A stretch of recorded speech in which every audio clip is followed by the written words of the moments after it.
You ready? Oh, here's Ryan. Oh yeah, I thought we had Ryan. Yeah, he's joining right now. Okay.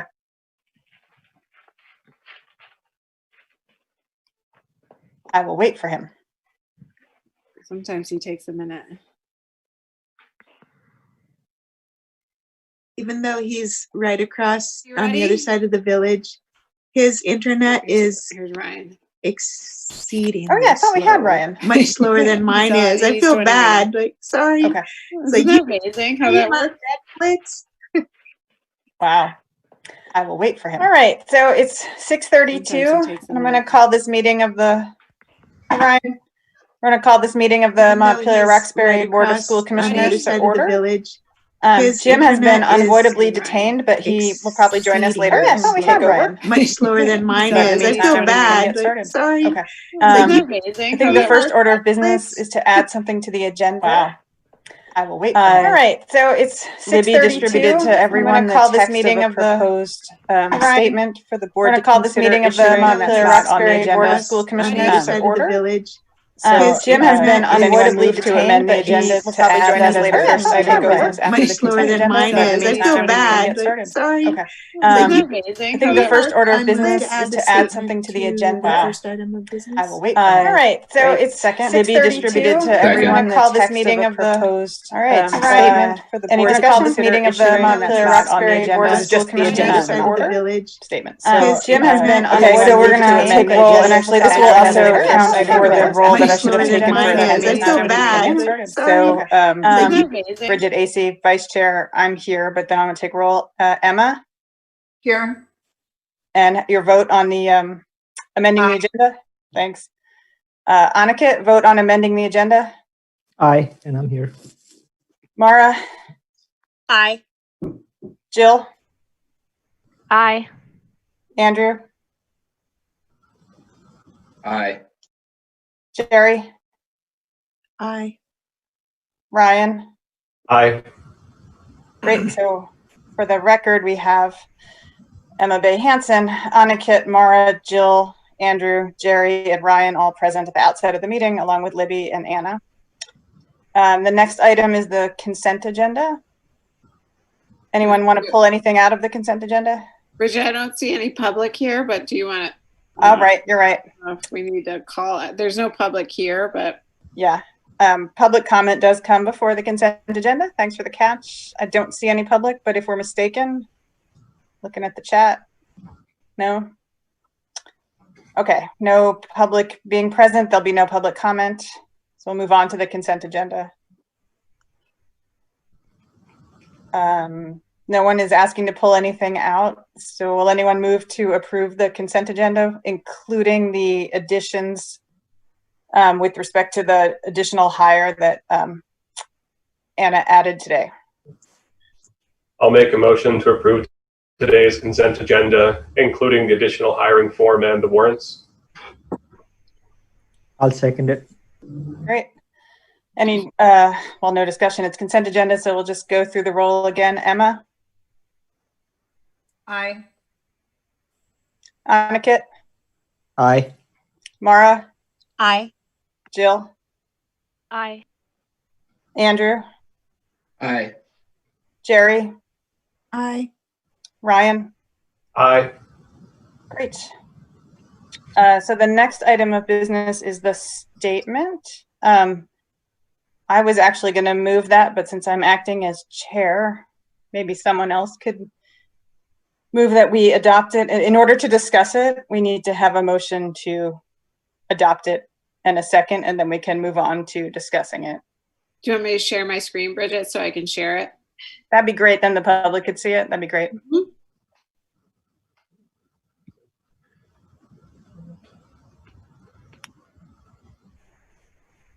You see it? Yes.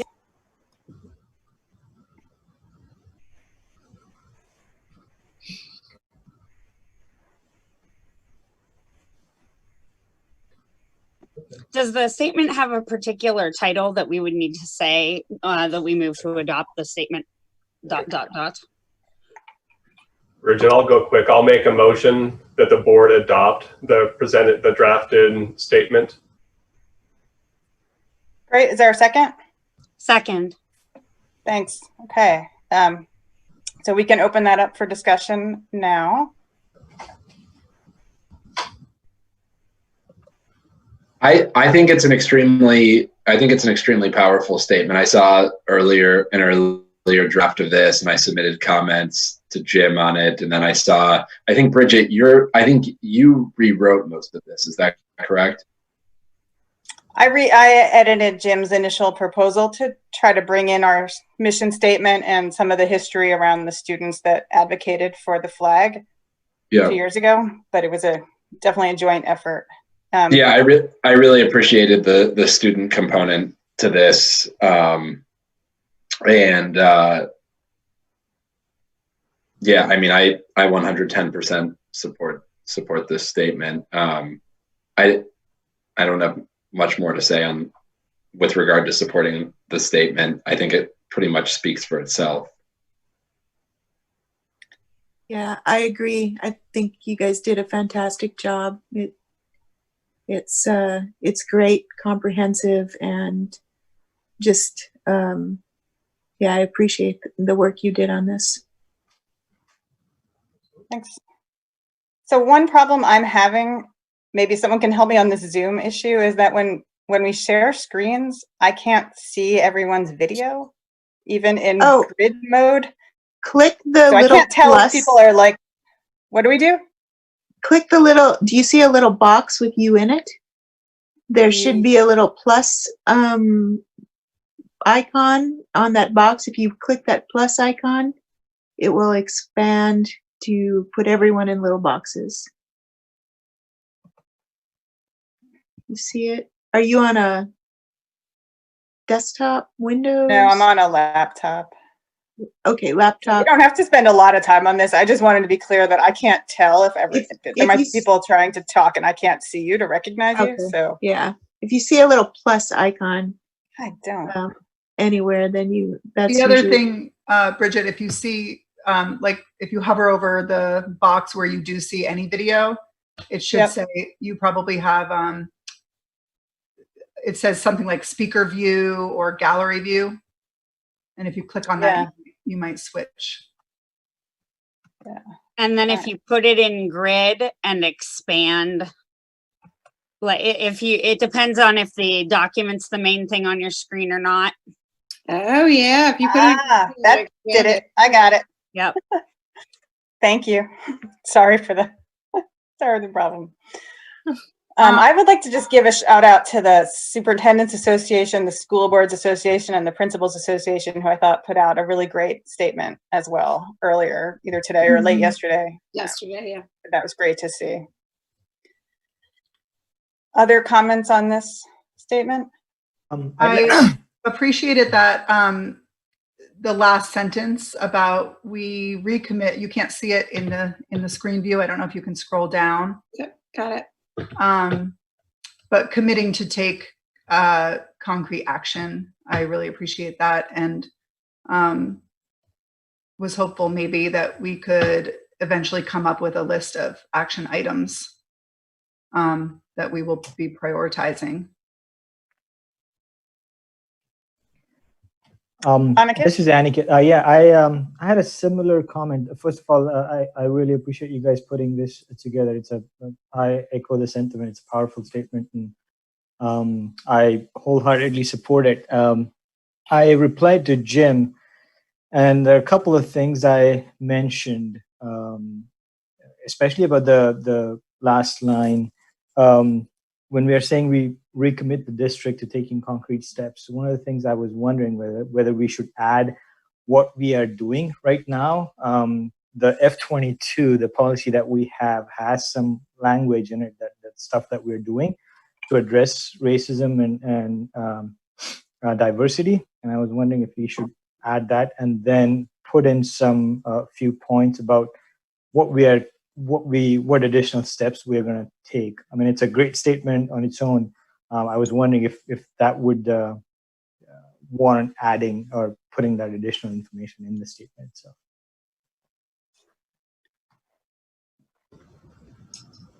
Libby, I Other think thoughts? Libby, did you mention that there was something like there might not be the time to do that right now? But Yeah, I then was worried about it for the school board. That's all. I was worried about it for this meeting. That's all. Oh, okay. That's what I meant when I responded to you. Oh, okay. Okay. I would like to say that I'm, as always, very proud and impressed with this board for their immediate action on this particular topic. It's a subject, and I do want to make this day. It's a subject that Anna and I have talked about of where does the district stand, and I come to the conundrum of statement versus action as a district, and I can issue statements coming from me, right? As this is not, certainly dealing with two crises is not easy, and we have two crises right now, and so Grant and I have definitely gone back and forth a couple times this week of what do we do? Do we make a statement or do we continue the work that we have been doing? And we are taking considerable action right now. One of which I'll talk about in a minute, but just, the one that comes to mind is when teachers are doing the work in the 6 days that I got for them for professional learning without students, and they're designing units of study, we have an equity overlay on that. So they're considering what case studies they're using, what perspectives they're using, what authors they're using, what, some things that force teachers thinking to get out of their normal. And so there's definitely things we're doing. But I just wanted to say that I very much appreciate the board stepping up to make this statement, and I'm behind it 100%. And there's no but to this. And right now there's two crises that we're dealing with right now. So I appreciate that the board's stepping up to do this. Yeah, so to answer the question, maybe we could come up with what we're doing. Maybe we could help you with that, Libby, and either link to it or put it as an addendum to the statement or something like that. And we could just say these are a few of the things. We wouldn't have to be to spend a whole lot of time on it. Well, I have a question for Libby and the board. So we have our diversity, equity, and inclusion policy, which really lays the groundwork for a lot of concrete action on this. I wonder if it would make sense to receive an update on how we're doing on those areas of the policy. Would that make sense? You mean an update now or an update at our next board meeting? I was going to say at our next board meeting, because I don't want to overwhelm our Right, agreed. superintendent. Yes. That's what I was. Andrew, we've crossed the line of overwhelmingness, so don't worry about that. That was crossed a long time ago. That was my general thought. I don't know what people think. I'm just putting that out there. I think it's definitely something. I mean, if I'm Bridget, if you don't mind, I think when our next meeting is the board retreat on the 12th, where we have a lot of time to digest and talk. And I think it would behoove the board to just spend some time with that policy to talk about exactly what is it that we're looking for. I also think we might benefit from the week that you're talking about, the professional development week, and possibly creating some sort of Google spreadsheet or something for the staff to just quickly go in there and type a couple of things that they're personally working on in their classrooms. I'm sure that the staff could populate the action list a lot faster than you could on your own. Absolutely. And our district-wide equity team today started brainstorming a similar statement, but they were also grappling with we have a lot of work to do internally as a predominantly white district. And so we want to make a statement and we want to continue the work internal. So they were kind of grappling with that all day today. but I think they landed on the idea that they were going to collaboratively come out with something from the district perspective, and also reconvene June 10th, which is our next equity team meeting, to further discuss where are we right now and what are we doing. So it sounds like the challenge in adding more detail to this statement is timing, that it would be difficult to do it on the fly right now. And if we want to adopt something tonight, that might be difficult. Is that, that seems... My general thought is the type of detail that Anna-Kit's requesting is something that I think is totally appropriate and very valuable for a board to be requesting, in terms of what we want some concrete details on this. We need this spelled out. I don't know that it has to be in this statement. In fact, sometimes statements are stronger when they're shorter and straight to the point, addressing an issue. So what I would propose at our next meeting, not only talking about how we're doing these things, but providing those types of details to the board, so that then the board, when we're talking with community members about the work that we're doing with this, we can then provide additional details to our community. And there's nothing that precludes us from writing additional op-eds on these issues, and we should be continuing to follow up on these issues. But as a statement, and staying, current with the situation today, and letting our community know that, we really care about these issues, and we're committing our resources and our policies in this direction. I think there is value in getting something out sooner rather than later. And I think we could also potentially even add a sentence along the lines of, you can look for the actions that we're taking on these issues and then where are the places that they could see the action? Is it on the website? Will it be forthcoming in a report from Libby? Will it be in another statement somewhere? If we could give them a little bit of a forecast for where to look for the information that we're going to tell them about, what we're doing, I think that might suffice for get it out on the fly, but also acknowledge that we know you want to see what we're doing. Here's where you should look. Now is not the time to throw it in the letter. That's a great suggestion, Mara. I know Anna's ears are perking up. I can see her face and I know what she's thinking right now. That's a great suggestion.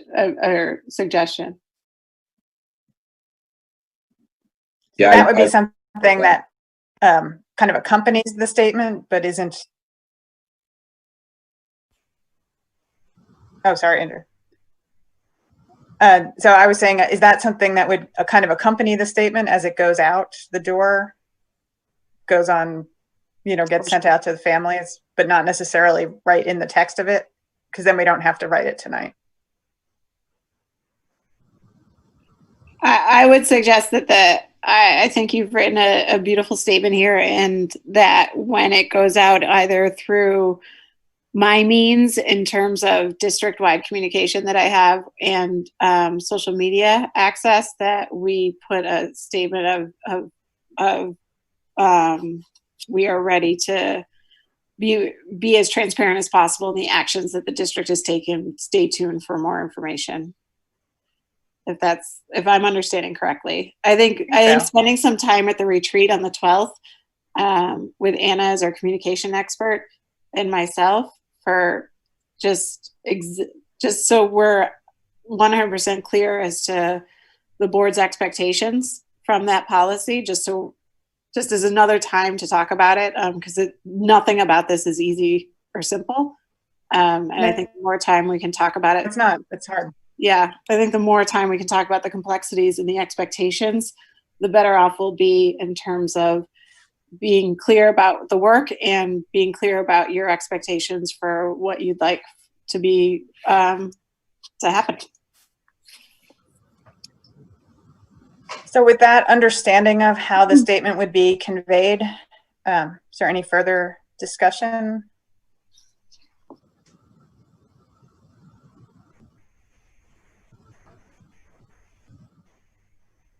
Also, just to circle back, Mara and Aniket, does that sound like a good plan to you two? Yeah. I think Mara's frozen, I think she is, yeah. or she's very still. One of the two. Okay.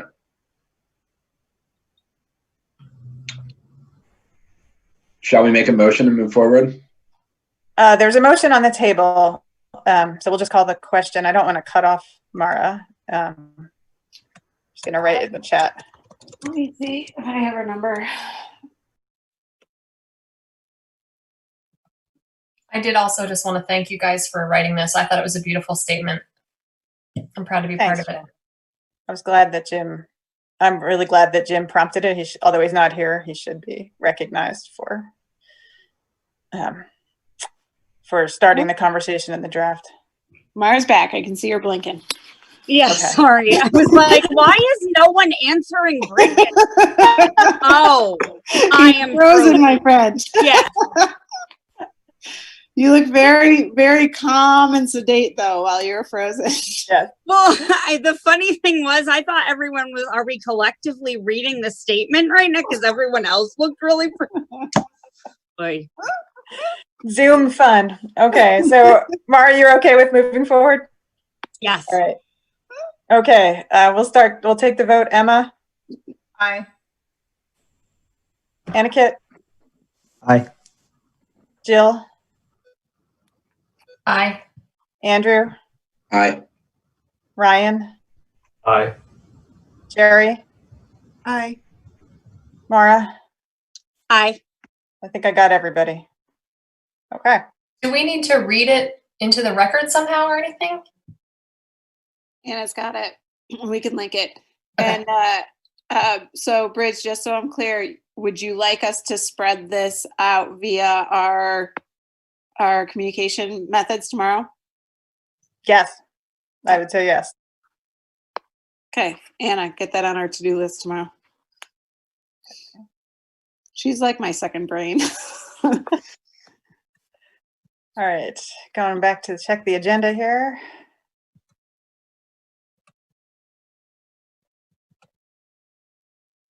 I think we're moving on to the reports.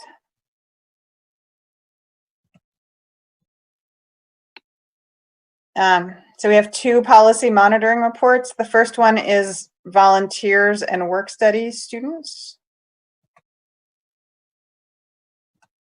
Any discussion or question on those?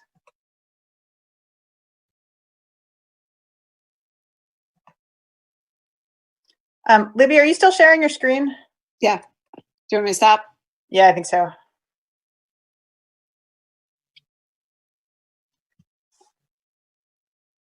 Not seeing any questions about the volunteer policy or the report. The other one is about the intra-district elementary school transfer policy. I can provide a little bit of background on this in case folks aren't familiar. When the districts merged together, that was the first time we needed a policy to address intra-district transfers, because it was the first time we had 2 schools that have the same age students in them. And we looked at other policies and other, some really large districts, well, large for Vermont, like Burlington, they have kind of complicated policies around transferring, between schools. We did not opt for a complicated approach because we didn't really know what was going to happen. And my recollection, those who were here can correct me if I'm wrong, is that the main concern we had in a point at which we had no idea what would happen is if there were requests to transfer from Roxbury to Union, Roxbury could become untenable with even just a very small number of transfers of kids out of Roxbury. And that's why the standard in the policy is pretty high. I don't think that happened. I don't think we have gotten those requests. One, Libby. But we were operating at a point where we really just had no idea, and we knew that the numbers in Roxbury, it was critical to have a critical mass there to keep the school tenable. That's where the policy came from.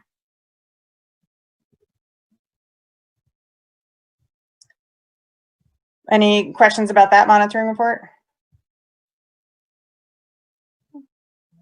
A motion to approve the monitoring reports. I think we can do them together.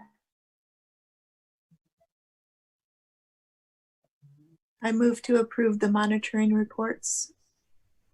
Second? I'll second. Thanks. Emma? Aye. Aniket? Aye. Jill? Aye. Andrew? Aye. Ryan? Aye. Jerry? Aye. Mara? Aye. Thank you. Yeah, it looks like Jim may not be able to join us. I think Libby and I are getting the same text. Not a great day there. Okay. Going back to the agenda here.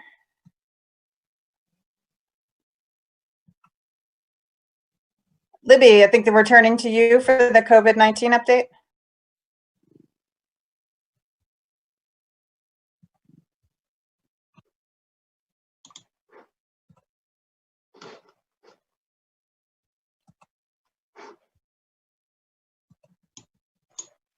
Do we have a copy of this for future reference? Of the COVID-19 slides? Yeah. Did I send them to you? Yeah, they're in you the did? email, I think. You sent the link, yes. Yeah, I looked at them earlier. Yeah, I thought I did. They've changed a little bit because I've updated the survey information. Andrew, did they go to you? They might have. I might have missed them. I'm not. Sure. I definitely. It's easier for me when I have so I don't just vomit information at you all. When I have the slide to organize my thinking. Yep. I found it. But I want to keep them as up to date as possible, which is why I'm not putting them in the board packet. But it's fine. It's great. Yeah. I have them. I just missed them. Thank you.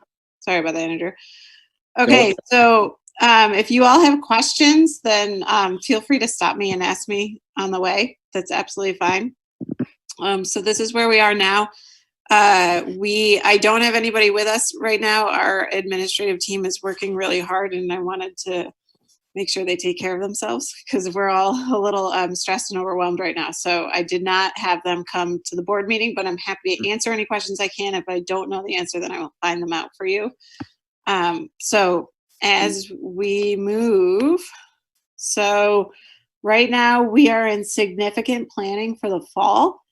The way that we've broken this up is that we're trying to plan for the 6 days of professional learning first, to make sure that that is as targeted as we can make it for our teachers.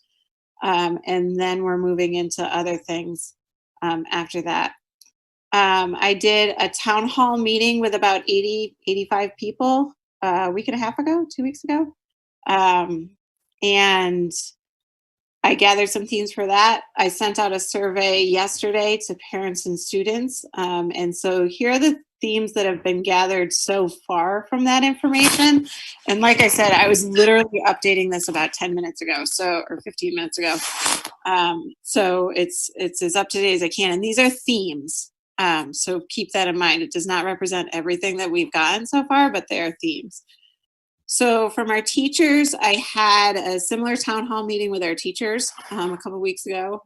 And the things that came out of that was that they really wanted to focus the learning and prioritize the learning. So we are not going for breadth, but we're going for depth. There is an eagerness to co-teach in new and different ways. And when I say co-teach, I don't mean the traditional special education co-teach necessarily. I mean multidisciplinary co-teaching, which would be super cool, I think. There's an interest in developing knowledge base and project-based learning with multiple entry points for kids to make it as accessible for all kids as possible. Our teachers desperately want to be in person, and anxiety is running really high for some of them. So trying to figure out how to make both of those things work is a big challenge right now. There's a lot of concerns about the logistics because our profession and our expertise is kids, and we know what kids need to grow, and we know what kids need to learn, and we know what kids need to just be kids. And a lot of the information coming to us right now, quite honestly, contradicts all of what we know. So there's a considerable concern over the logistics and how we make this work for what we know is best for kids. I can't state that enough. And there was definitely a want and a desire for consistency in online platforms across the district so that parents, if they have kids in multiple schools, have a same platform for like an organizational bucket for things. There's a need for that. I'm going to move you all to the other side of my screen here. Okay. From the parents so far, the information from the parents honestly just proves to me what an absolutely impossible task this is. So if there's a progression scale or a Likert scale of where parents are, our parents are evenly spaced across that scale, from hating every second of this to never wanting our kids to be ever in school until there's a vaccine. And there is equal representation across that line. There is no one solid group of parents that wants one thing over another. I'm just going to be honest. The survey information is incredibly clear about that. And I will be looking at that and organizing it in a way for you all as a school board for the board retreat, so you can see that as well. But so far, some of the themes, when we're talking about in-person versus remote versus some sort of hybrid, there's no agreement. There's a lot of worry about the environment that would be too restrictive if we were in person and not what's best for kids, similar to the teachers. There's a lot of people saying, do not go remote because it didn't work for my kid. There's some that's saying it was better. So it's really all over the map. Parents want kids outside as much as possible. And I have the caveat in my head of we live in Vermont, so that's possible for about 3 months out of the year. And it's hard because we have standards that that we're by law required to teach. So it's difficult. Parents want kids to be with the teachers, regardless of the learning context. And when I say that, they mean the theme that I'm seeing is that they want live interaction with the teachers. It doesn't matter if you're remote or if you're in person. The live interaction is incredibly important to parents. Their parents are really worried about any type of staggered schedule because of childcare needs. Our teachers are worried about that as well for their own personal world. We have many different needs depending on if a parent has a child at K4 versus 5-8 versus 9-12. A lot of stress on the learning more personalized for individual kids.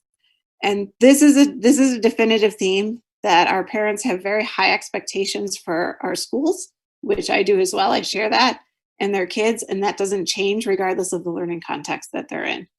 And that is a most definitive theme across the board with all parents. We want excellence. That's our goal. We need to get it regardless of the learning context. From our kids, like I said to some who are jumping in early, this is a highlight of my day, reading the student surveys today, particularly from our littles. So the big themes is that our kids miss their friends big time. Like, it doesn't matter if they're a 6-year-old or an 18-year-old, they miss their friends. Remote learning, the kids are reporting that it's worked for a few. It's funny, the kids are reporting that it's worked more than the parents are. And others are reporting that this has not worked at all for them. And they are very adamant about that. Some feel that they have adequate access to their teachers and some don't. The workload was either just right, not enough, or too much. It's the Goldilocks syndrome there. Most of them are saying they miss school, and it's very nice that most of them say, I didn't expect to miss school, but I do. I miss it more than I could possibly ever have imagined. And the biggest reasons are the teachers and their friends. Many are saying they loved being with their family more and being with their parents more than they had before. And this was a theme that I just added at the end, is that a lot of students reported that they were frustrated with the wait time with email. So they'd have a trouble with their learning and they'd email a teacher and then they'd have to wait for that teacher to reply to them, even if it was just for a couple hours or a day. That was really frustrating for our students. So those are the themes that we gathered so far from our survey data and our town hall data. Again, I'm going to figure out how to organize this all with my friend Anna's help, and we'll get that information. We'll spend some time with this data at the retreat. Typically, we spend time with academic data and scores. We don't have those this year, so we'll spend some more time with this data at our retreat. And next week, 2 weeks, week and a half. So I wanted to share with you how we're making decisions going forward. We started this process about 2 weeks ago. We have 3 teams in our district, so I just want to make sure everybody's clear on our definitions here.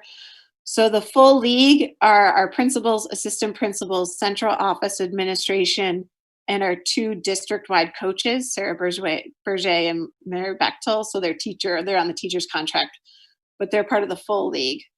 The core team is myself, Mike Berry, Mary Lundeen, Bill Dice, who is taking over for Mary, and Grant Geisler. So it's that core team, central office administration. And then the teacher implementation team are teachers that volunteered to provide feedback to these decision points. We have approximately 20 on that team that are giving me rapid feedback. So this is the process. I believe I may have shared this with you before.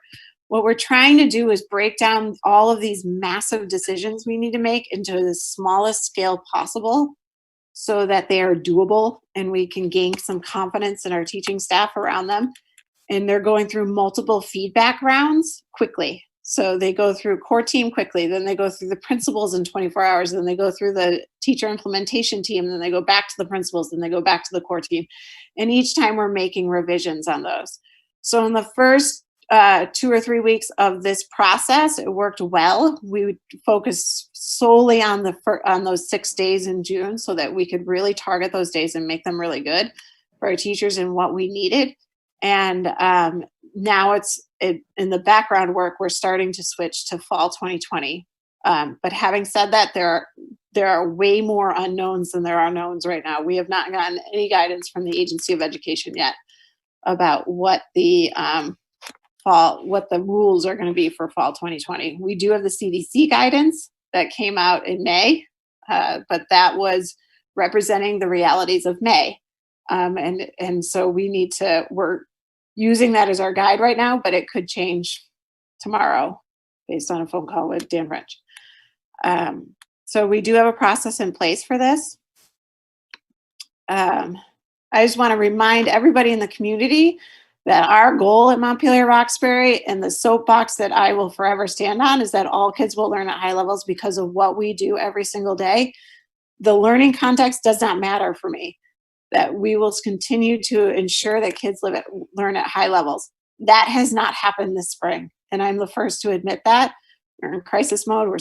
We're getting through that crisis mode, but there's different expectations for fall 2020. So I just wanted to remind everybody about this piece. And then also our theory of action.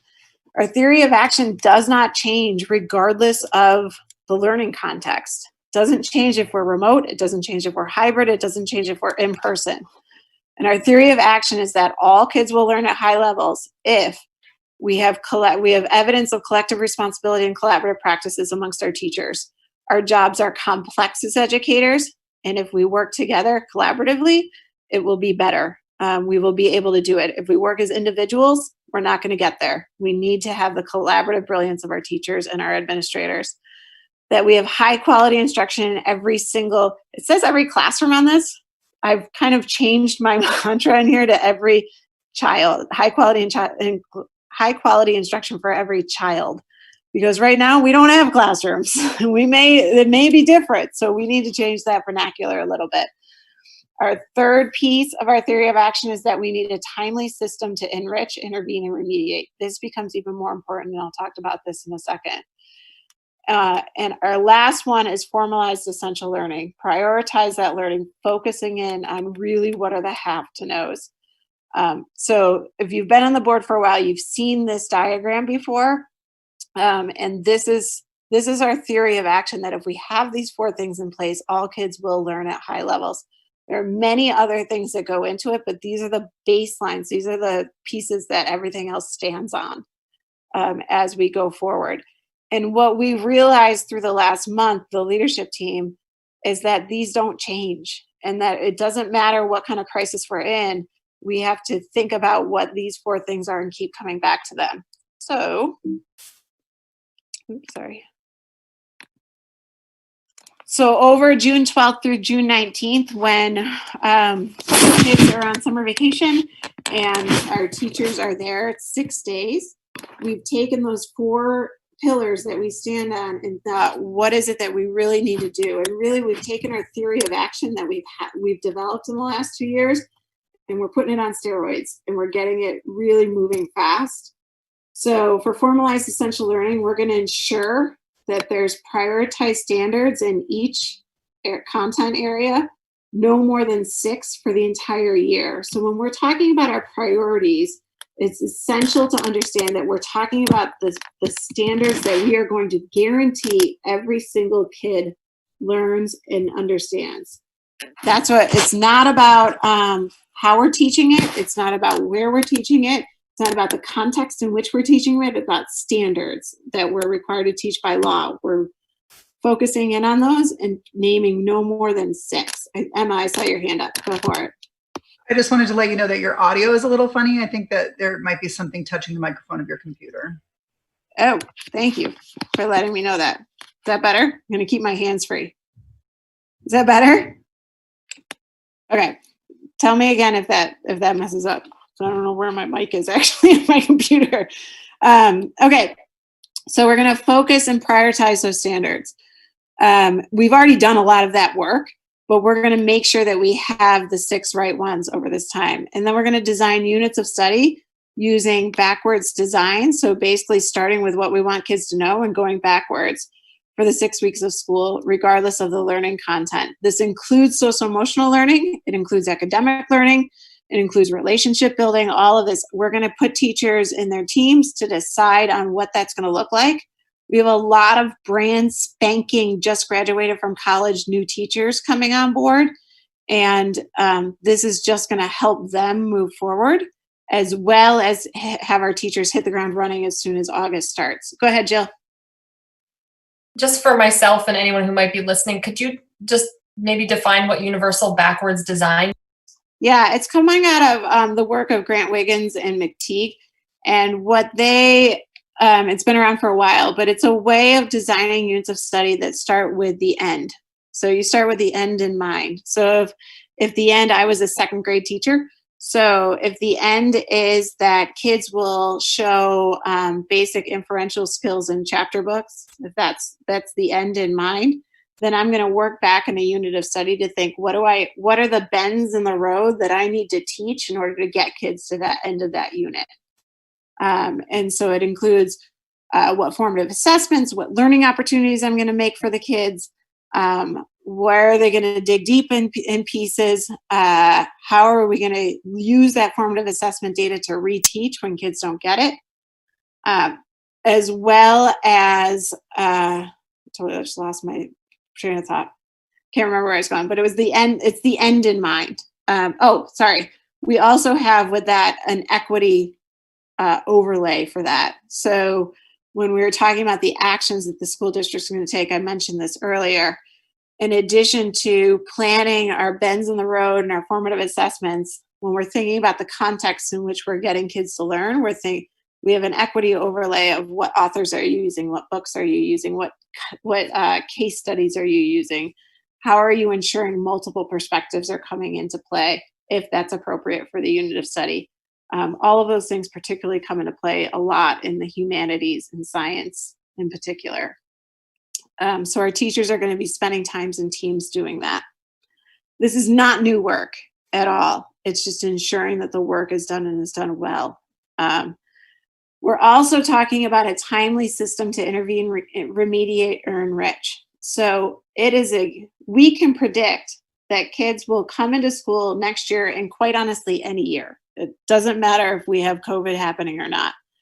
that some kids will already know the grade level standard that we're working on. Some kids will need more time with the grade level standard than what we're giving them, and we need to ensure that they have that time for reteach to make sure they learn it.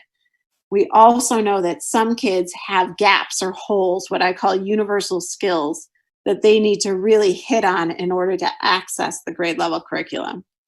And we have not done an excellent job, and when I say we, I mean educators as a whole, not just Montpelier-Roxbury, at making sure that we have evidence that our system to intervene, remediate, and enrich works.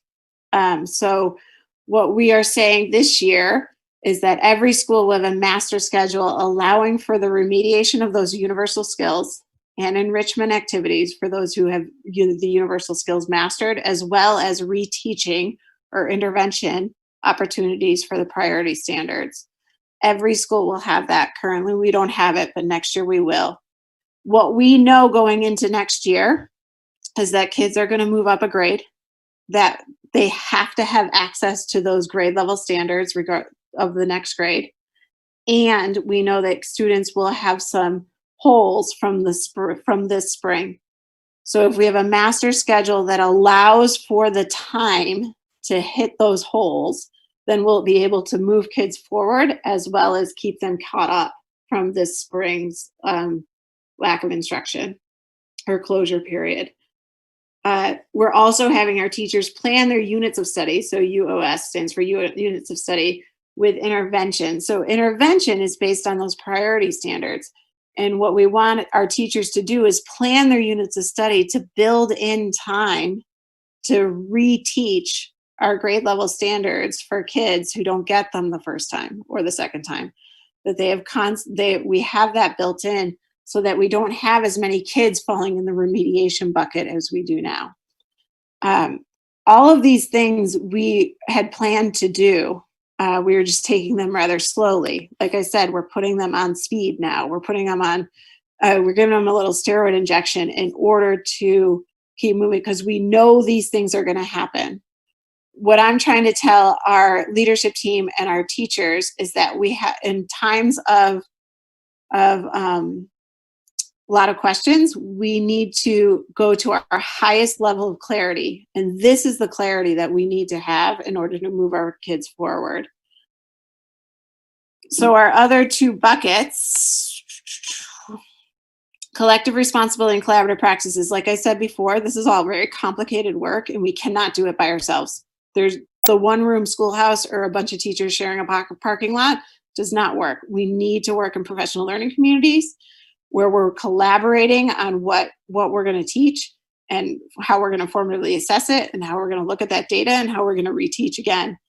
It includes the social emotional learning needs for kids. We know kids are going to be across the spectrum on their social emotional needs when they come in. There are some kids, like my two kids, are having a dream of a time. They are not traumatized in any way over this crisis. They're having a great time.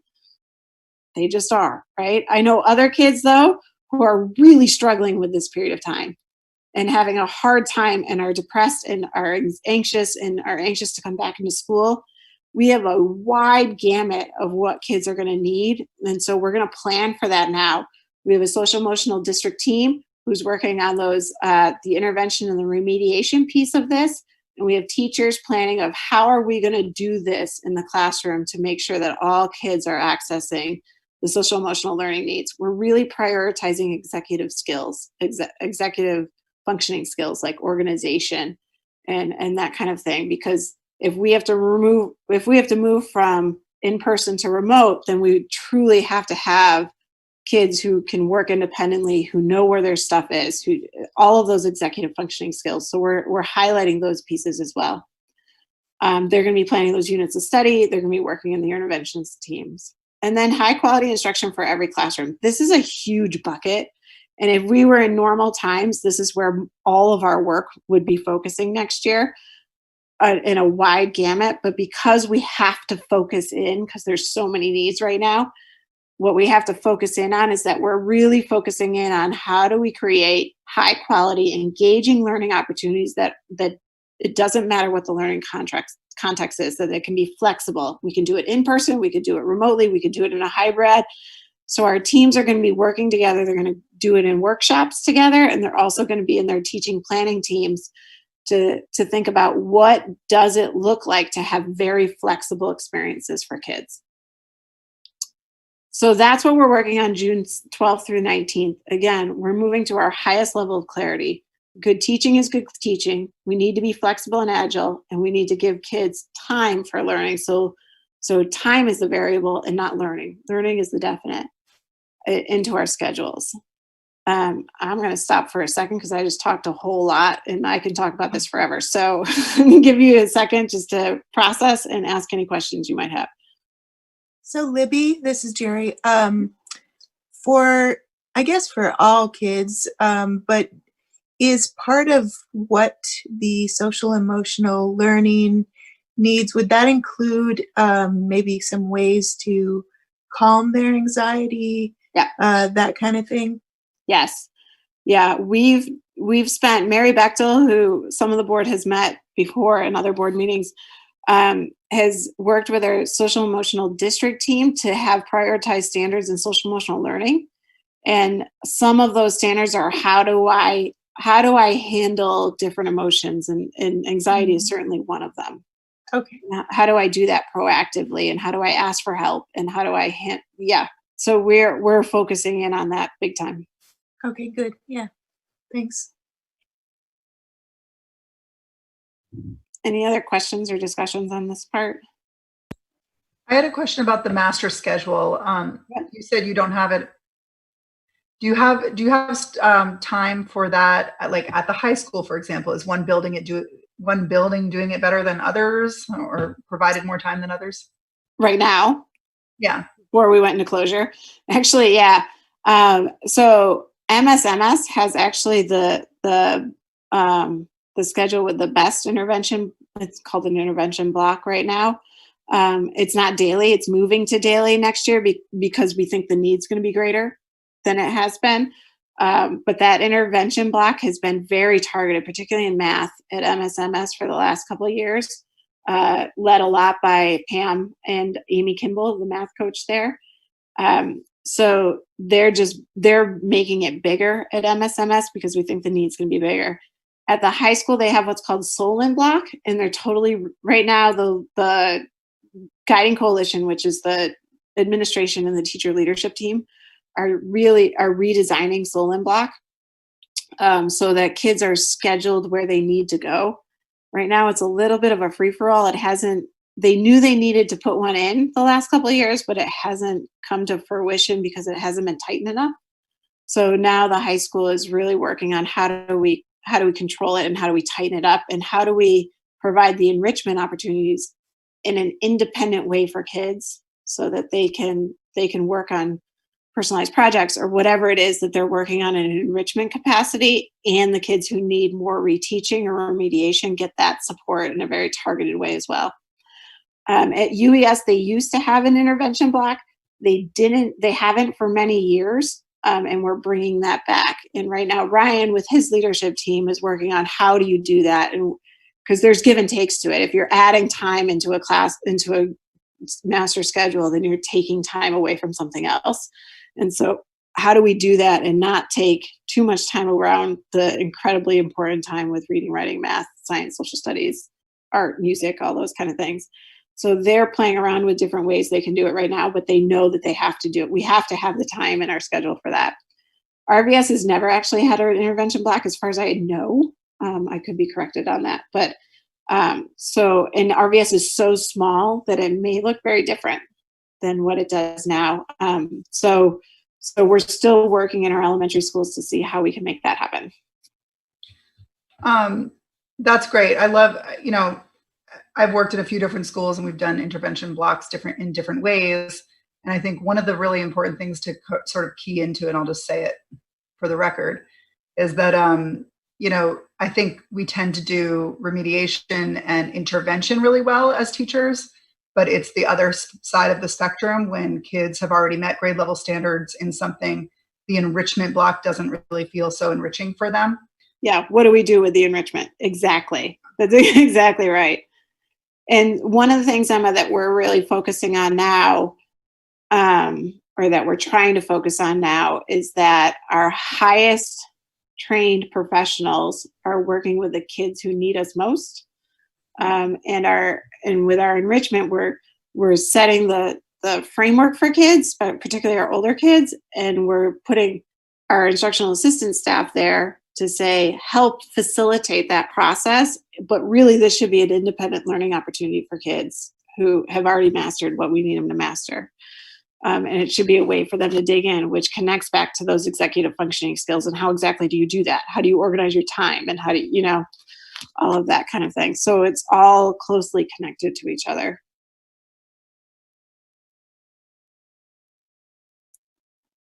Any other questions about the teacher's days during that 6-day time period? Are you running into any obstacles with like contract or agreed schedules or things like that for planning for the fall? For the fall? For those 6 days? No. For the fall, that's yet to be determined. For the fall, we don't know yet. We'll get to that in a second. Hold that question, Jill, okay? So the other things we're talking about is that we are going to tell every teacher or teacher team that they have to have a Google Classroom up to date and running, because we don't know if we'll have to go into remote quickly. And if we have to go into remote quickly, we need teachers to be prepped for that. They're not going to have days to plan it. So we're asking all classrooms to have Google Classroom. We're assuming that's the platform that most of our teachers use anyway, which is why we didn't dig into other platforms. We just went with what we know and what is easy. And then the other thing is we're hoping that since families, if most teachers use that now anyway, families will be more aware of that. And we're also planning for the fall some family trainings around Google Classroom so that families will be understanding of how to do that. So we just want that ease of entry in case we have to do remote. And I just want to put out too that Google Classroom is an organizational tool. It is a bucket to house things. It is not it's not instruction. It's the organizational tool for where we house things. And then of course through the 12th through the 19th, we need some time to celebrate with our teachers. We have a lot of amazing retirees, and we need some time to show them off for each other. And we also need some time to just say, we made it through. So we will put some time in there to celebrate with each other as well, virtually, of course, which is not nearly as fun as in person. So that's June 12th through the 19th. I put all this in there because I wanted to make sure the community was aware we're putting that time to good use. Again, we're going for our highest level of clarity. And that's what good quality teaching and learning, all the pieces we need for good quality teaching and learning to happen. All right, if there's no questions, I'll keep going. So we have some more decision points to make in that planning process. This is a very small list. Right now there's more questions than answers by far. So we're not sure about building use. Right now, we are not allowed to open our buildings or our fields for anybody outside of school activities. And school activities should be are limited to the most critical need. So for critical need populations. We just yesterday made the decision to do our extended year services for our students with special needs remotely instead of in person. It was getting hard to get staffing for in-person support. The cleaning responsibilities are immense. And when we surveyed families who may qualify for ESY, not many of them really wanted to do in person. So we've decided to do that remotely. There is some big pieces around building use. The rec really wanted to use our buildings for their summer camps, and we had to tell them no, which was not a popular decision. But we're not allowed to yet, and we simply don't have the custodial crew to have the work shifts in order to clean our buildings the way that the requirements are right now. Transportation is a big conundrum right now, and it's one that I will be coming to the school board to talk more about. The scheduling, physical distancing requirements, how do you do that with kids? And health screening requirements, masks, students who refuse to come to school, parents who refuse to send their kids to school, teachers who refuse to come to work. All of these things are going to be big questions. The idea of shared materials, isolation rooms for kids who are sick. It goes on and on. It's really an endless list right now. And we're awaiting guidance from the Department of Health and the Agency of Education. We just haven't gotten that yet. So hopefully that will be coming soon and we'll be able to start planning. But to help all of these things, Andrew and I we were asked to participate in a planning group with Visbit, which is our insurance company, to determine best practices. We had one workshop on that yesterday. We're going to another tomorrow. And then we're also part of a very small pilot group to name the practices that we want to have in place. The Vermont Superintendents Association has created a document to help the state make decisions. We're at our third pressure point for helping the state make those decisions. The first being the decision to close. The second was the list of dates that we needed decisions by, which were not, didn't happen. And now we've created as an association, not a list of decisions that we need made, but the actual decisions, and say, this is the decisions we'd like to make, respond to it. That has not been answered yet by our state decision makers. And then as Jim and I were talking the other day, we need to have, and we're going to put it on the retreat agenda mostly, but a big discussion about the school board's role going forward. I feel that your role going forward is absolutely imperative, particularly after the survey data that has come out, because there is no agreement of what we should do next year. There just isn't in our community or in our teaching staff. And so we're going to need to be one in those decisions, and the school board is going to very much need to know the rationale behind every decision the administration makes, and be a part of that decision so that you can help us communicate that to the community. So we're going to spend some time in the retreat about just what the school board's role is in that, and how you can help us as we move forward. And quite honestly, what is an impossible task going forward, the way it is in my mind right now anyway. And, so just to make sure that you all are in the know, I just mentioned this, that under the guidance that we have for the AOE, our schools are allowed to be used over the summer for students who are entitled to supports or who require critical supports, so students with special needs. Again, we're providing those ESY services remotely. We do have part 2 started this week to provide childcare for a very small population of families at UES. I believe we have 9 families there this week, or 9 kids there this week. And it's growing a little bit each week as we go forward, but we do have childcare set up. It's not camp, it's childcare.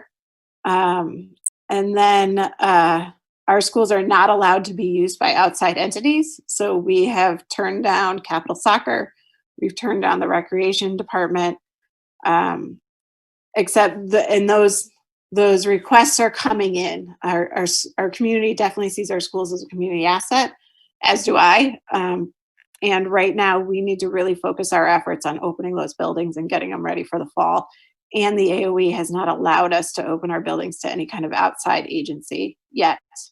Our graduation ceremonies are coming up. I believe they're starting next week, right, Anna? Over the whole week. We're going to have that soccer field, the big stage and a big tent, and kids are coming up.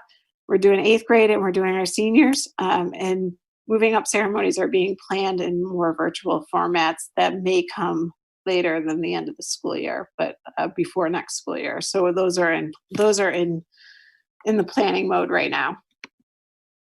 So I'm up for questions, concerns, or any discussion the board has about any of that. That was a lot of information I just threw at you.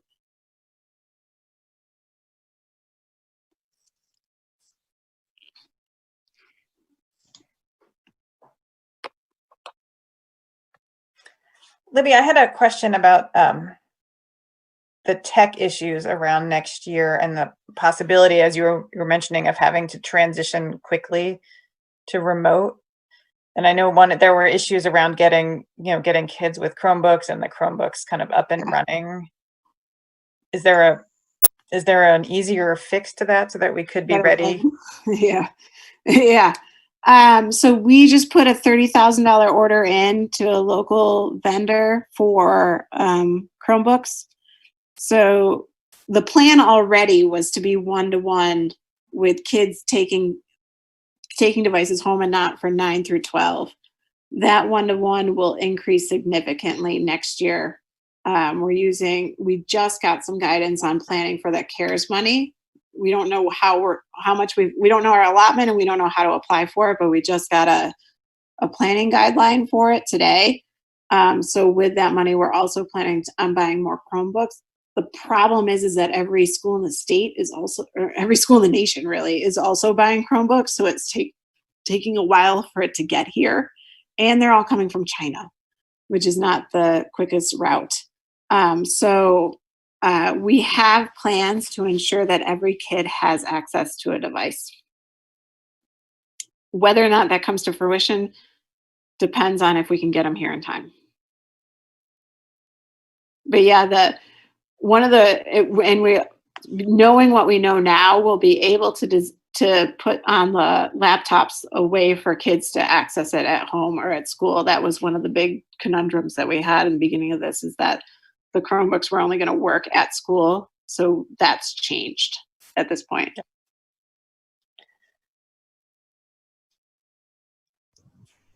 Libby, if we have some kind of hybridized approach next year where you have some kids in class, some kids participating from home, have we thought, I imagine Mike has, I imagine you have, but has there been any thought about what kind of approach would take to doing something like that in terms of technology required and things like that? Yeah, we're starting those conversations from now. I'm going to tell you honestly, I hope that doesn't have to happen. I'm just going to be honest about that. Yeah, I hope so too. Because it adds so many complicated layers. I can't see us doing that for our youngers, quite honestly, because it's a different level of independence and childcare challenges.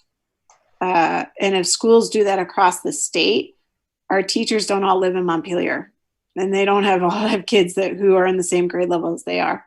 So it not only provides a childcare conundrum for our parents and our community, but it also provides a significant challenge for our teachers. So I really hope that doesn't happen, particularly for our youngers.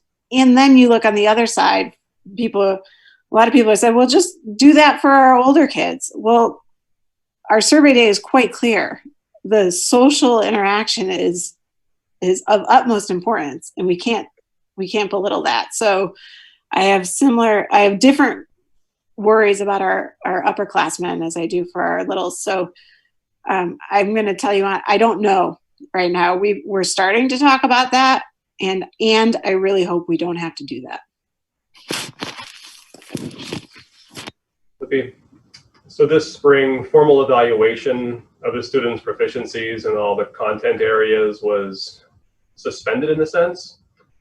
If we aren't to be in person all of next fall, all of next school year, have teachers been talking about how evaluation will be happening, kind of going between different models or in a more That's one of the reasons, Ryan, that we're really focused on prioritizing our standards to just 6. Because when we're talking about reporting out and evaluating students to families and things, then we're just focusing on those standards that we're guaranteeing for kids. The most important ones, not the nice to know ones, but the most important ones. This district has never really done that. There's too many of them. So that's one of the reasons why we're really focusing in on prioritizing those standards. And yes, should we have to go remote or some sort of hybrid in the future, then we will not be doing what we're doing now. It will look different. it will have to look different. We have too many responsibilities to our kids. Okay, thanks. Libby, you mentioned that the CDC guidelines have come out and your team has been keeping those in mind, I guess, or using them as some guidance. Could you comment just even in general terms about, your reaction to those, what they might mean if that was really the standard for the fall? Yep, I can. And it's hard for me to do it between taking my parent hat on and my educator hat on and my safe superintendent hat on. The CDC guidelines are scary and not written by educators, and not written by people who know kids. And so I understand them. I understand why they are written the way they are. They are not different from anything else we all have heard as communities across this entire period of time. And they're self-contradictory and impossible to execute. Thank you, Mara. Mara said it very well. To put 6-year-olds in a room, I challenge anybody to keep them 6 feet apart. To put 16-year-olds in a room, I challenge any of them to keep them 6 feet apart. So we're going to have to figure out, if those are what rule, we're going to have to figure out how to do that best by age level is all I'm thinking about right now. We cannot put our 8-year-olds in the under, and I'm using 8 as an arbitrary number. We can't put them in a mask all day. It's just not fair to them, and it's not right, so we can't. So how do we spread them out if we need to spread them out in a way that makes sense? We don't, as I said to the Secretary of Education last Thursday, we don't have desks. That has been eliminated from our district. We haven't bought desks in years. So we did a count, for instance. We have 420 desks in our district. We have over 1,200 students. So how do you do that? Our rooms are different sizes. There's so many unknowns of, if we take those recommendations by the word, we can't do it. There's no way we can do it. If we take them and say, thank you for the guidance, we're going to do the best we can and keep our kids as safe as possible, then we can probably do an okay job. As a parent, I'm just going to say, as a parent, I have a 12-year-old and a 9-year-old. I do not want my kids sitting in a row for 4 hours looking in the same direction with very anxious adults saying, go wash your hands every 2 seconds when they sneeze. I mean, it's really hard for me as a parent, and it's to follow those guidelines as a superintendent. And I understand what people are saying when they say we're going to traumatize kids more by following these CDC guidelines. I totally get it. So it's going to be really hard, and I'm going to be looking to our Department of Health to say those CDC guidelines are written for the nation. And there are many different parts of our nation who are struggling with this in a different way than Montpelier and Roxbury, Vermont are. And so how can we design our system to, yes, keep our staff and students safe, and respond to the context in which we live as Montpelierites and Roxburyites, if that's a word, is a piece that I keep thinking about. Go ahead, Emma. Do you have any concept of what, so if the Vermont Department of Health issues different guidelines as of fall, and then we as a school board sort of decide what we're going to do with those guidelines, are there any repercussions if we aren't following them to a T? I don't know. I don't know what they're going to do, because we haven't heard anything from the Department of Health. Nothing, except for what everybody else in Vermont has heard from the Department of Health. From the Agency of Education, it is very hard to figure out if they're going to go very definitive guidelines that are have-tos, or if they're going to go with generalizations that you can make decisions on localized context. Quite honestly, both of them scare the bejesus out of me, and because if we can make decisions based on our localized context, we will be compared to other school districts. And because of the vast opinion of what we should be doing in the community, there will not be very many happy, like it's just an impossible piece. We will be compared based on what others are doing. However, if it's a very strict and rigid understanding of the guidelines, then that may not be, if it's a very conservative, and I don't mean that in the political sense, I mean that in the restrictive sense, then that may not be what we deem is best for our kids either. So it's real, and then that puts us in liability issue if we don't follow them willingly. So I think it's a wait and see game right now. It's a wait and see game to see what comes at us from the Department of Health and the Agency of Education. I participated in your, I think it was called a town hall for parents about returning to school.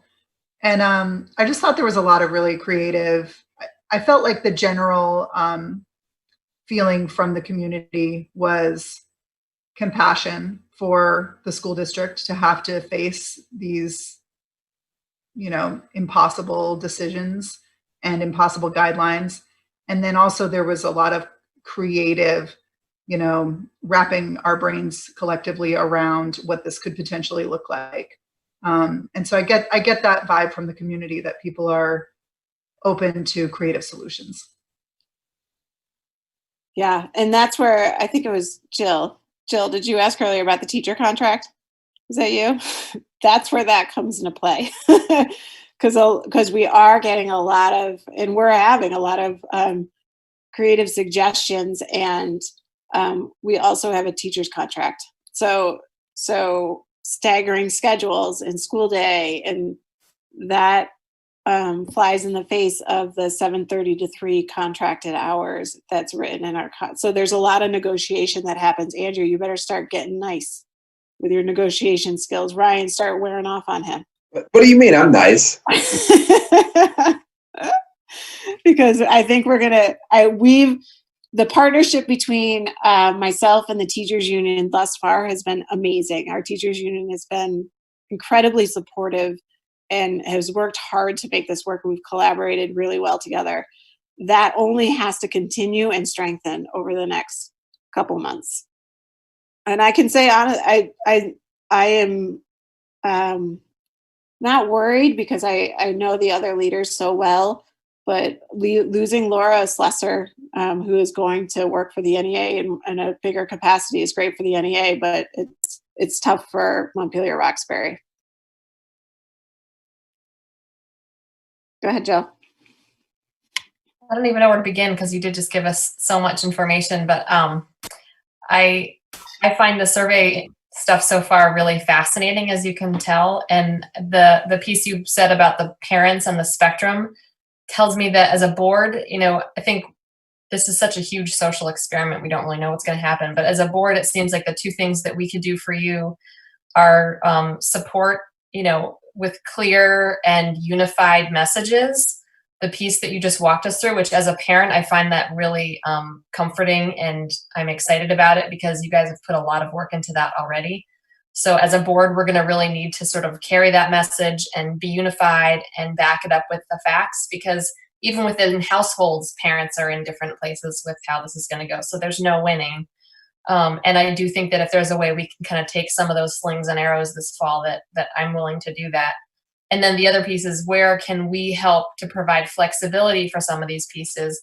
Maybe we can't. Maybe it's not really something the board can control, but it seems like there's going to need to be flexibility about space and about resources and about transportation and about use of people. And if there are things that as a board we can do to either get out of the way or try to help clear the way, then, sometimes you have to spell things out for me. So please do tell me if there are things that as a board we can do, because this is all unprecedented, and whatever we can do to help keep you and the educators focused on these really good pieces, the better off the whole district will be. Yeah, I think so far the decisions have had to be around teaching and learning, right, which is our domain. Moving forward, the logistical decisions, we're gonna need to discuss that as an administrative group and as a school board. Because I feel, and I'm not talking out of turn with Jim not here. I know Jim feels that we all need to be completely, everybody needs to understand the rationale for the decisions that are going to come forward so that we can all help explain why decisions are being made to the community. I think there's a big misunderstanding by some people that I am making these decisions. I've made the decision to close school. The administrators have made it, and that's just not the case, right? And so moving forward, as our guidelines come out, whether they're broad or strict, it needs to be like, we need to be very clear that whatever we do as a school board and as an administrative team and as a district, that we are responding to the rules that are being put in place for us by others in government and health.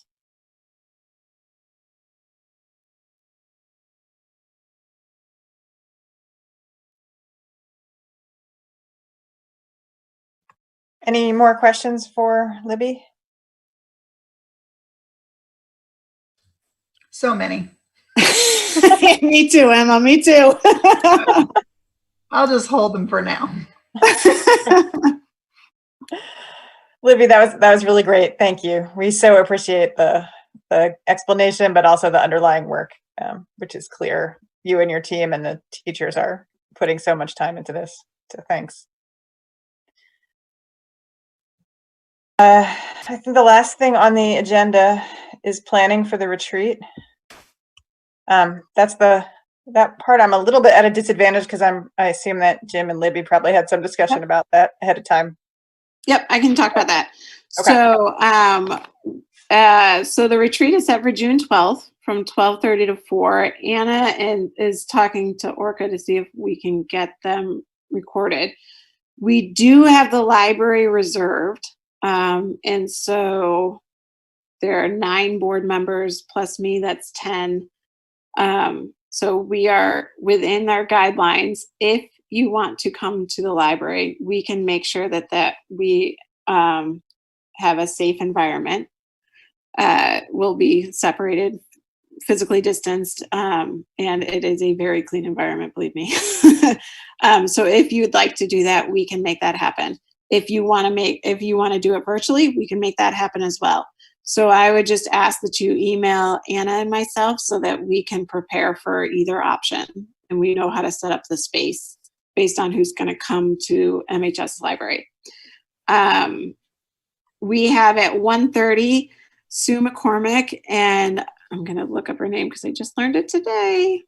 Hold on one second.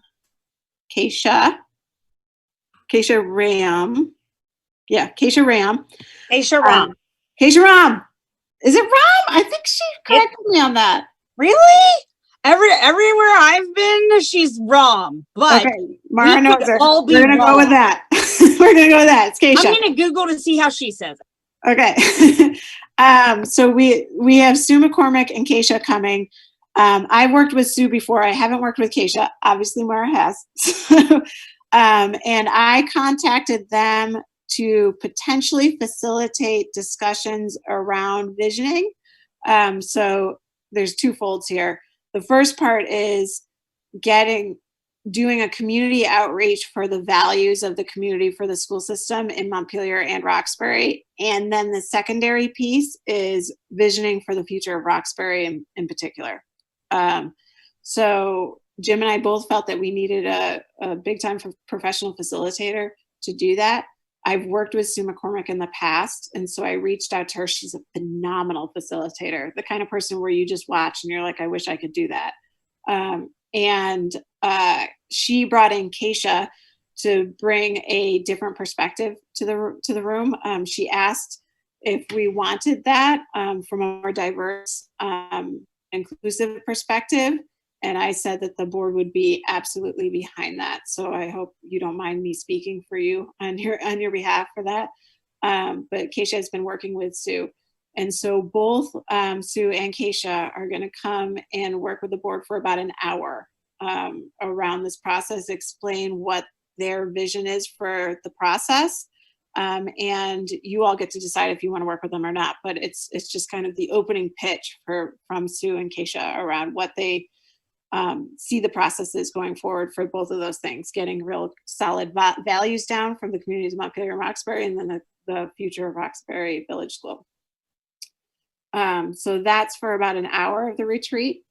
And then I believe we need to really dig into the parent, teacher, student survey data around this whole experience in fall 2020. So you all see all the survey data that we have, and have a really good discussion about board's role in making future decisions around fall 2020. And then we talked about, I just wrote down my notes. I want to make sure that I have just having a really clear discussion around board's expectation with diversity, equity, and inclusion work of the district. So those were the three big topics. Rich, do you want me to go into any more detail, or does that sound good? I mean, that sounds good to me. That sounds like more than 4 hours. Maybe. Is there anything? Yeah, Jill? With that in mind, is there anything that you want us as board members to do to prepare for that?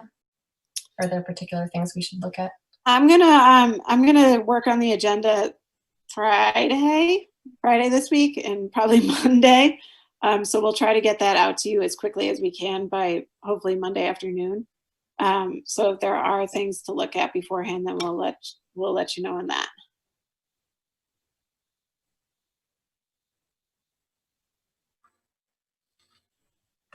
Other questions or comments on the retreat schedule? No, but it is Keisha Ram. Is it? Okay, thanks, Mara. Have you worked with her before? Yeah, and we're really lucky to get to do work with her. Okay, have you worked with Sue before? I have heard the name, but that's it. She's fantastic. It sounds like it's going to be a really productive and exciting 4 hours. So we'll look forward to that. And that it doesn't substitute for the next board meeting, is that right? I believe Jim's plan is to substitute it for the next board meeting. Yes. Oh, it is. That is the plan. Okay. Yeah. Okay. But I don't want to speak for him. The last time we talked, that was the plan. Okay. So maybe having that finalized. Maybe having that finalized by Friday or so would be good too, to just know that the next regularly scheduled meeting is coming off the calendar, if it is. Right. Yeah, I can clarify that with Jim. I've taken it off my calendar already, so I hope I'm right. Is it possible that we will need a negotiations executive session at some point, that we might get into trouble without having that other meeting? We could also always call, we've done it in the past, we've called emergency meetings. Yep. I mean, we can do that. I just wanted to flag it as something that might happen depending on the timing of the negotiations. Yep. Do we want to do a session tonight for updates or anything?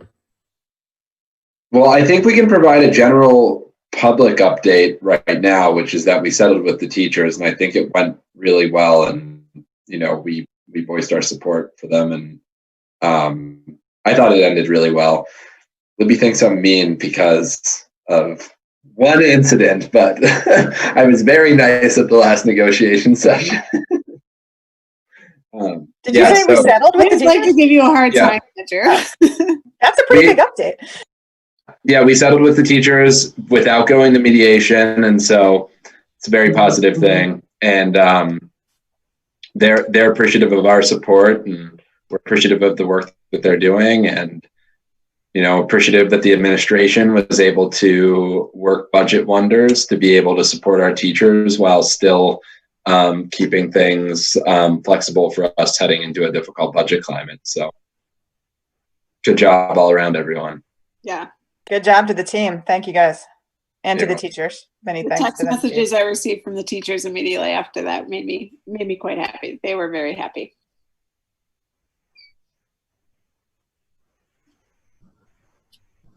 And anything else? We have AFSME tomorrow, and we have the IA's MESA next week. That's right. Correct? Yep. Correct. Okay. I think if no one else has any questions or wants to weigh in, we can move to adjourn. About the next Friday's meeting location, is it going to be online? When we know? I mean, I'm okay either ways. I'd just like to I just want to know when we're talking. Right. So let me try to see if it sounds like we have a physical location at the high school.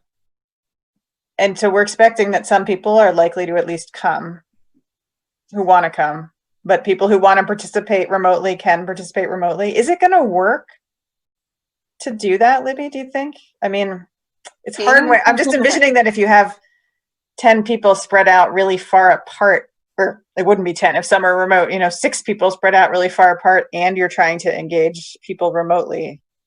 Yeah, we were talking about that today a little bit. And I think we can make it work if we have Orca's mics. If Orca can join us and has their mics set up in terms of the remote piece.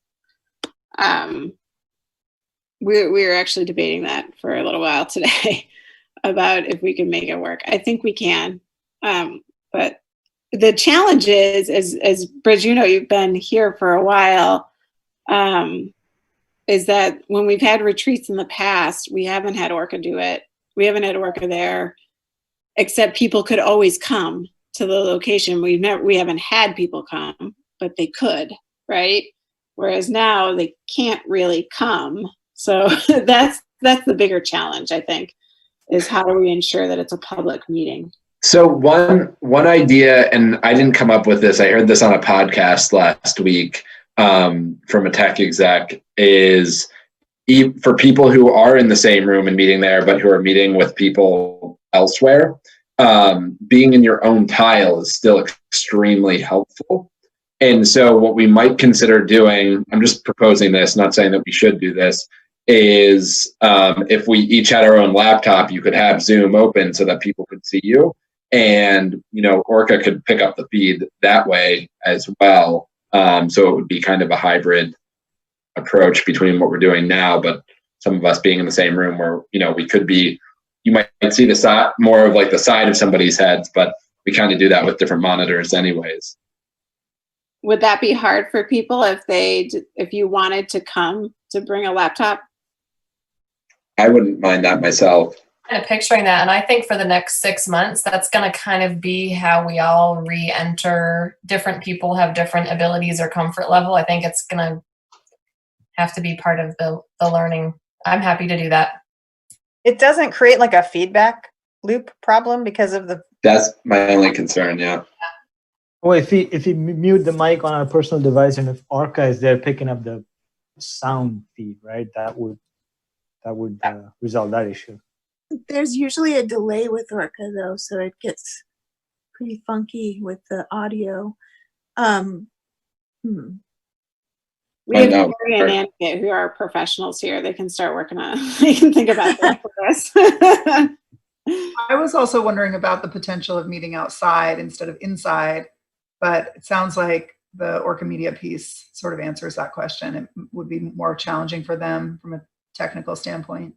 Yeah, if Orca is allowed to come, that's the reason why it's always at the Montpelier High School library, is because Orca's, that's the only place besides Roxbury Library that we can really do it.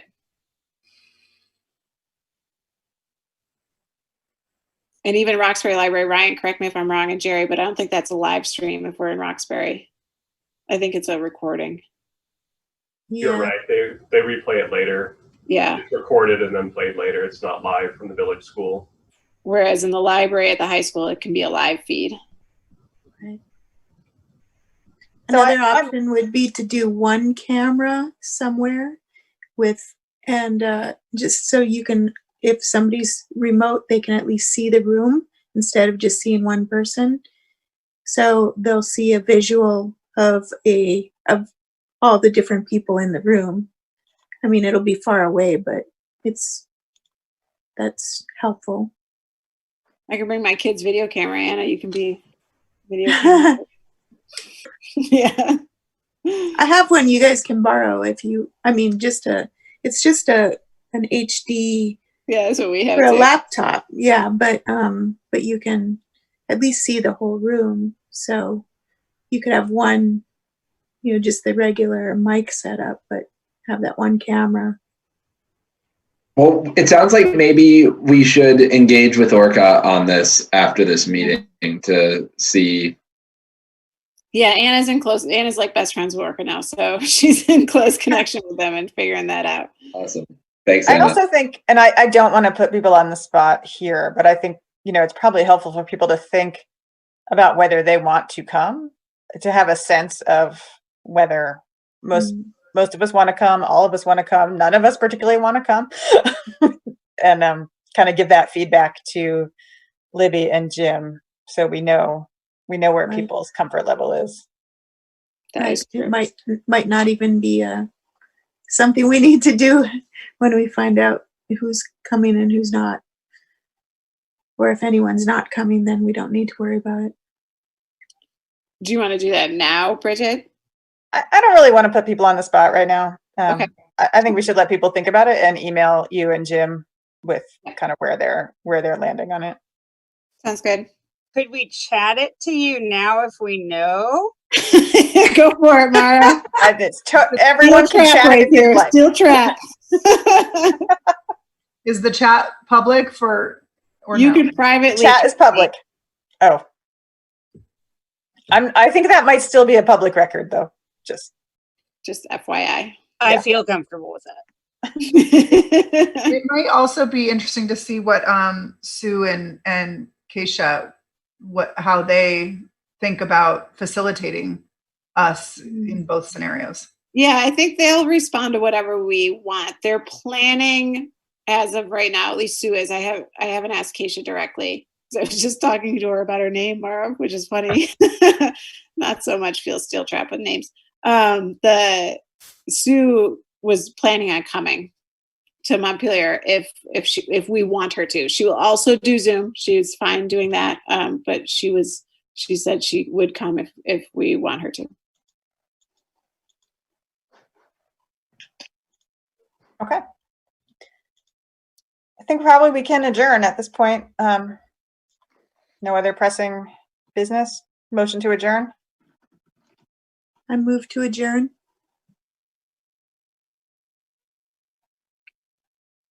Second.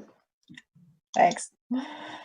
Let's see. What's the order right now? You guys have moved around on me. Anna, you're first now. Aye. I mean, Jill? yes.